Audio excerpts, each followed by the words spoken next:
एक सुनहरी सुबह कैलाश पर्वत की चोटी पर सूरज की पहली किरणें बर्फीले पत्थरों पर नाच रही थीं। शिवोहम, एक छोटा सा नटखट बच्चा, भोलेनाथ के ध्यानवान मुद्रा में बैठे शरीर के पास पहुंचा। उसकी आंखें चमकती त्रिशूल पर टिक गईं। अरे वाह, ये त्रिशूल तो मेरे खिलौने वाले लाइट सेवर से भी ज्यादा चमकदार है।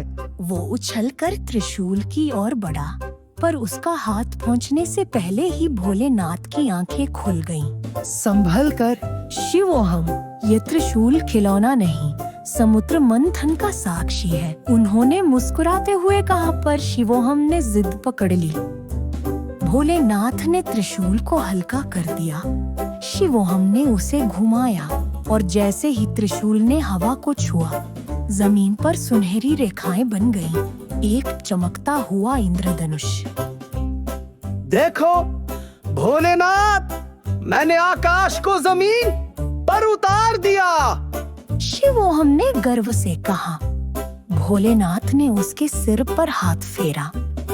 तुम्हारी कल्पना तो समुद्र से भी गहरी है, बेटा। तभी शिवोहम की नजर भोलेनाथ की जटाओं पर पड़ी, जो हवा में लहरा रही थी। ये तो असली जंगल की लताएं हैं। चलो इन पर चढ़कर बादलों को छूने का मजा ले। वो जटाओं से लिपट गया और झूलने लगा। भोलेनाथ ने अपनी जटाओं को हिलाया तो शिवोहम हवा में उछलता हुआ हंसने लगा।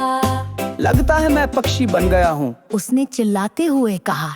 तभी शिवोहम की नजर शिव के माथे पर सजे चांद पर टिकी। ये गोल गोल चीज क्या है? लगता है कोई जादुई फुटबॉल। उसने चांद को छूने की कोशिश की। भोलेनाथ ने उसे गोद में बैठाते हुए कहा, ये चंद्रमा है शिवोहम, ये अमृत का प्रतीक है, पर आज तुम्हारा खिलौना बनेगा। शिवोहम ने चांद को जमीन पर रखा और जोर से लात मरी। चांद हवा में उछला और बादलों के बीच से गुजरता हुआ आकाश के पार चला गया। गोल, मैंने तो शनि ग्रह तक मार दिया।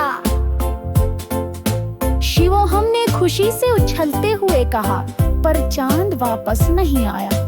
भोलेनाथ ने गंभीर होते हुए कहा, चांद बिना आकाश अधूरा है, चलो उसे ढूंढने चलते हैं। नंदी बैल की पीठ पर सवार होकर वे बादलों के राज्य की ओर चले। रास्ते में उन्हें एक बादल मिला जो रोया जा रहा था। मेरा रंग गायब हो गया है, बादल ने सिसकते हुए कहा। शिवोहम ने त्रिशूल से बादल को छुआ और वो फिर से सफेद हो गया। धन्यवाद छोटे जादूगर। बादल ने खुश होकर उन्हें एक इंद्रधनुषी रास्ता दिखाया। इंद्रधनुष के अंत में एक विशालकाय बादल का महल था, जहाँ चांद फंसा हुआ था। महल के द्वार पर एक बादल दैत्य खड़ा था। चांद तुम्हें तभी मिलेगा जब तुम मेरी पहेली सुलझाओगे, दैत्य ने गुर्राते हुए कहा। बिना पंखों के उड़ता हूँ, बिना मुंह के गाता हूँ, बताओ मैं कौन हूँ? शिवोहम ने सोचते हुए कहा, तुम हवा हो। दैत्य हंसा। गलत, मैं तुम्हारा प्यारा सा चांद हूँ। और महल गायब हो गया। चांद शिवोहम के हाथ में था। भोलेनाथ ने समझाया, ये दैत्य नहीं, तुम्हारी ही परछाई थी। डर असली दुश्मन होता है।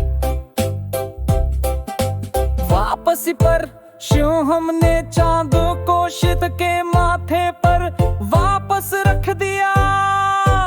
आज का सबसे बड़ा खजाना यही है कि तुमने डर को हराया।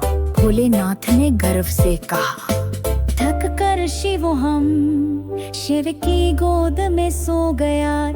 भोलेनाथ ने लोरी गाई। सो जाओ छोटे सूरज, सपनों में उड़ो, कल फिर खेलेंगे नया राज ढूंढो। चांद ने मुस्कुरा कर अपनी चांदनी से शिवोहम को ढक लिया।